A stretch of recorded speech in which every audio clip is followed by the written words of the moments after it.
Welcome back to another episode of Tevora Talks. I'm your host, Cash, joined as always by my co-host and partner in cybercrime, Matt Mosley. Happy Friday. How are you, sir? Good, good. Definitely happy it's Friday, but man, has it been a cluster F of a week? Oh, Lots yeah. going on. A lot happened this week out of nowhere, too, right? Yep. Everything was kind of smooth sailing, and then boom, a little bomb was dropped in the middle of the week. And I guess that's kind of what we want to talk about, right? That's our highlight of the episode. Exactly. Yeah, this Microsoft Exchange server vulnerabilities that popped up. We definitely want to dedicate some time to that. Yeah, so it's kind of like the aftershock of the solar winds earthquake that we all felt, right? Just at the beginning of the new year. But I'll let you set up this one. What happened? What's happening? Microsoft Exchange servers are vulnerable from what I understand, but give me some more detail. Yeah, so Microsoft released a bulletin. I think it was like Tuesday or Wednesday this week, and basically kind of dropped a bombshell on the rest of us that Microsoft Exchange on-prem so far is the only one that's affected. So not the Microsoft 365 or the Exchange Online just yet. No evidence so far. But the Okay. on-prem instances are susceptible to a vulnerability that allows an attacker to basically do a server-side request forgery, and we'll dive a little bit deeper in on that. And then from there, it allows them to read email. All they have to do is know the inbox that they're looking for. And then from there, they can daisy chain that attack into remote code execution and potentially take over the box and then pivot from there to other boxes. So pretty dangerous. And from all accounts that we've read online and from the alerts that we've been getting, it's takes almost no effort to exploit this vulnerability. Right. So we don't know what Yeah. the proof of concept looks like, but at this time it is being exploited and there is no authentication needed, right? So an unauthenticated attacker can basically send HTTP requests to the Exchange server, which allows it to authenticate as the Exchange server. And hmm then from there, they can grab the mailbox information for whoever they're looking for, and then from there, kind of daisy chain into three other CVEs, which we can talk about here in a minute. So, what do you think about that? That's pretty that's pretty intense. I mean, that's kind of what blew up our week, right? We were just kind of smooth sailing and then all of a sudden phones rang, right? The alerts started coming in, the hotline started blowing up, and Yeah. you're like, what do we do? What do we do? This is happening. And yeah, so it's pretty big. So in a nutshell, if anybody has an on-prem, again, this is on-prem exclusive vulnerability. This does not affect Microsoft Exchange in the cloud. And yeah, it's a wide open patch on Exchange for what is it, 2013, 2016, 2019. The patch has been made, but nonetheless, make sure everybody patches, right? So the vulnerability is still out there in the wild, correct? Mhm. Um, and it's a big one. So essentially, what is the first? You said there's four Yeah, so vulnerabilities. the first one There's is four CVEs yeah, so attached to first one this. CVE 2021 and then it's Yeah, 26855, 5.5. Okay, I right? see. And That's the that's the server server side. side request forgery that sets up the rest of the attack. And essentially the attacker is using this vulnerability to steal the full contents of mailboxes, which is pretty incredible. And it's remotely exploitable, does not require authentication of any kind, right? Doesn't require any special knowledge of the target.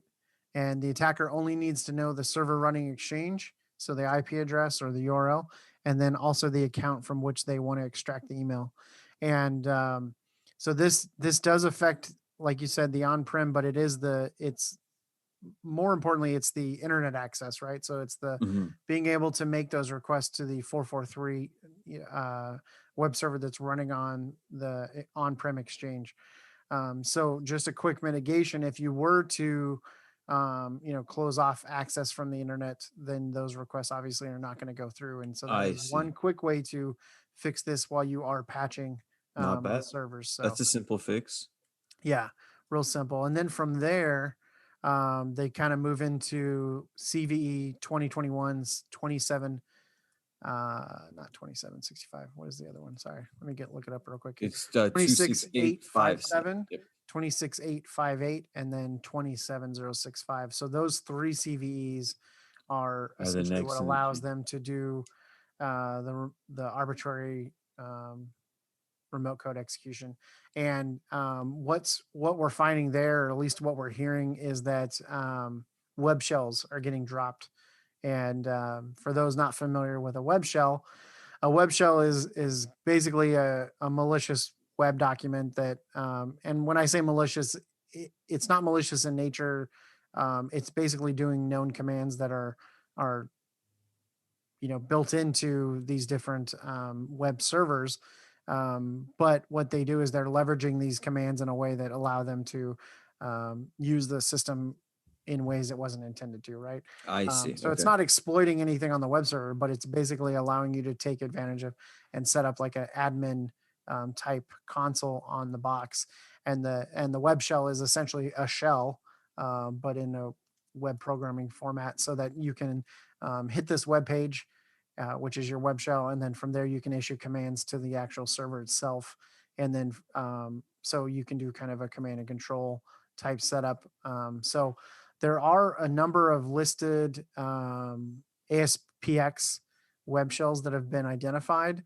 Now, it's not, I wouldn't say that you would expect to have the same names found on your server, but the places that you can look at are various paths on the actual Exchange server that are going to be running under Microsoft IIS, the information, what is that? Information something services, IIS server, which is Microsoft's web server.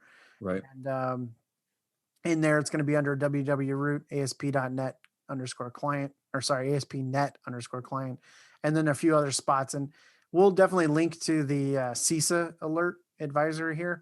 They'll outline kind of where those paths are, but I would do a quick search of your on-prem Exchange servers, looking for any ASPX files, and then kind of go through there and identify anything that doesn't belong normally there, or look at the date and timestamp just to see if anything new has been there. But I would look for anything that has, a couple letters and numbers. That's usually a good indicator that something weird going on there. Yep. But don't rule out things like add domain users.aspx as being malicious as well, because right, we're trying to hide our footprints, our tracks when we're attacking a server. So Sure. so those names are not, don't rule those out.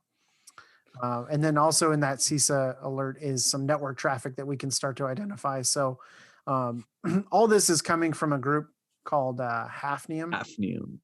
Yeah, and so they're a known threat actor that targets American corporations and utilities and stuff like that. They're a nation state actor, and basically so some of those IP addresses have been identified as part of their kind of TTPs, their tactics, techniques, and procedures. They're known indicators of compromise. So I think there's probably about 20 IPs that you can look for just to see if you've been tapped there. The CISA alert also has What else they got? some SHA, some hashes. We've got some taxi, or sorry, no, it's sticks format for the IOCs, and then also some YARA rules that you can run on your systems. So lots of ways to identify this, but essentially it comes down to really just eliminating that internet access right now while you get patched, and then immediately rolling out that patch so that you are safe from this type of attack. And if you're in the government space, I believe CISA is requesting that you fill out a survey and get that over to them by well, we're close to the mark now, but you got to definitely get it over to them by the end of the day, so that we can start making sure our entire infrastructure is secure here in the United States. And then from the private sector, probably a good thing just to kind of go through that checklist as well, is just identify, is your server on-prem, what versions are running, is it internet accessible, can you disable Outlook web access, and also just internet access in general to your Exchange server. So Well, that was a lot. Yeah, that was a mouthful. I'm sorry. So in a nutshell, Exchange, if you kind of missed out on what Matt just bestowed upon us, Exchange is vulnerable to getting hacked. Nonetheless, couple things: your user inboxes could be fully accessed, read. Command line could be launched, and nefarious things could be done. Yeah, memory It- dumps, all that stuff, right? Because they're going to try and escalate their privileges. yeah. So and they can move, they can pivot. So it's a pretty big vulnerability. Fortunately, patches are available from what it sounds like, right? Yep. So patches for all four of these CVEs are there. Um, there are, like Matt said, for a couple of our guys, what we did this week, a couple of the clients that we're helping out, we ran some really good available scripts online that are ready to go to help look Yeah. for any PowerShell nefarious scripts. activity. Yeah, they're PowerShell scripts. I look through the logs of Exchange, and boom, really easy. It'll say, is there anything there? Yes or no. So that's a really good indicator if anything is there or not. Um, if there isn't, then you don't have to start going down the rabbit hole. Yeah. We love that. Yeah. And we were able to leverage, EDR, endpoint detection and response tools. Yeah, for Um, another couple clients, I remember I was yeah. listening in on your guys' conversation about that. How did you guys go about that? Yeah, so we basically did a query for not only the IP addresses, but we also looked for those hashes, and then we did a just a simple query across the environment looking for ASPX files just to see what was there. So Got you. on a Okay. couple of our clients, they didn't have a huge footprint, so it was easy to kind of go through that list. But say you've got 90,000 endpoints, you can limit that down to these file directories that were listed in the CISA alert. You can also limit it down to the date and time stamped. Um, the only problem there is you run the risk of if the attackers change the date and timestamp. But yeah, looking for anything new as far as ASPX goes for web shells, and yeah, that was it. And then there's also some other things you can do on the network layer, looking for HTTP requests that have hit the Exchange server, looking for common files, right? Looking for fonts and some CSS files. That's usually like kind of a precursor that this attacker is doing just to identify the Exchange server. And so you can look on your firewall for that stuff. And then also, there was some IOCs in the HTTP requests themselves. The user agents were pretty unique. They were made to look like things that we've seen, right? Bing bot, Google bot, DuckDuckGo bot, stuff like that. I see. But definitely could identify that traffic as well. So those are my tips. I would say if you do have EDR and it's not already on Exchange or sorry, any kind of next gen AV, go ahead and deploy that out too as well, because that's going to detect, any kind of pivoting or not any kind, but it's going to detect the majority of it, right? If these attackers are trying to dump memory or steal credentials or anything like It'll that, pick something up. right? That's the Because goal. some of the TTPs that came out of this investigation were that they were using like PowerShell, what is it, Mimikatz, Hmm. and trying to look for the list right now, but um, it was like Nang or something. Anyway, there was 3 different PowerShells that were being utilized from some of the open investigations that are being disclosed online. So yeah, any of that next gen AV would definitely identify that activity. So Got that's it. it. That's all I got, man. Leave me alone. I got to well, get back to shout out. work. No, I'm just kidding.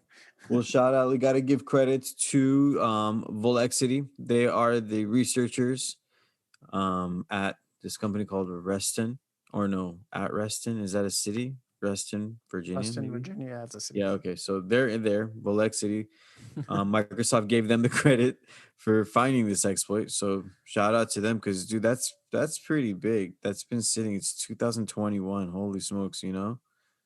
Um, so that's patches are available for that. If you are running Microsoft Exchange on-prem, find these patches, update your stuff, make sure it's updated. Is the long story, I guess, moral of the story? Yep. Long story? Patches. And then Yep, in the patches. meantime, if you can't patch, then restrict untrusted access to 443, right? Using a VPN or something like that. and then block access to OA, so the Yep. Outlook Web Access, Hmm. and also block access to Exchange Admin Center EAC, or sorry, the URL is ECP. So that's it. Those are the recommendations right now. That's it. And if you do find a hit, if you have been a victim, do your due diligence, right? Go down the list of your incident response playbook if you have one. If you don't have one, or if you generally need help on what to do, you can give myself and Matt a call here at Tevora Incident Response, right? We're available. We'll hook you guys Yeah, up. I guess we are. I hate being like the infomercial at the end, but sure. I like my shameless plug. You don't like my shameless plug? You It's a gotta little, squeeze. it's a little cringy if I'm being honest, but that's okay. I don't know. I think if anybody's actually listening at this part of the show, that's impressive. I feel like Yeah, because I Taylor, had a mouthful earlier. So yeah, if you're still right? here, And thanks for the listening. last, if you're still here at the last minute, you email me. I will send you something cool Yep. Real quick public service from Tevora announcement. There Talks. are some other critical RCE flaws found in VMware that you should be patching for ESXi and the Okay. vSphere client. Those are available. That's been out for a little over a week.